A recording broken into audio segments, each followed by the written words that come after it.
છોટાઉદેપુરમાં વાસ્મોના accountant સામે નોંધાઈ કરોડોની ઠગાઈની ફરિયાદ। આસિસ્ટન્ટ એકાઉન્ટન્ટ તિમિર પટેલ સામે 1 કરોડ 41 લાખની છેતરપિંડીની ફરિયાદ દાખલ કરાઈ છે।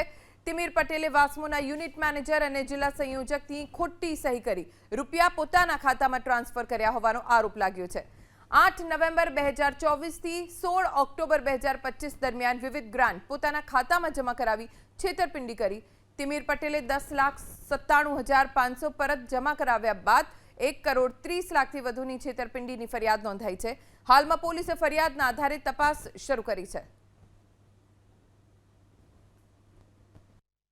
જિલ્લા જળ અને સ્વચ્છતા એકમની કચેરીમાં યુનિટ મેનેજર તરીકે ફરજ બજાવે છે તેઓએ ફરિયાદ આપેલ કે તેમના કચેરીમાં એકાઉન્ટન્ટ તરીકે આઉટસોર્સિંગના કર્મચારી તિમિરભાઈ હસમુખભાઈ પટેલ નાઓએ અલગ અલગ ચેકોમાં અલગ અલગ રકમ ભરી તેમની તેમજ સહ કર્મચારીની ખોટી સહીઓ કરી કુલ 1 કરોડ 41,06,820 જેટલી રકમ એચડીએફસી બેંક ખાતામાં આરોપી પોતાના પર્સનલ એકાઉન્ટમાં જમા કરાવેલ, જે બાબતની ફરિયાદ આપી હોય જેની તપાસ હાલ ચાલુ છે।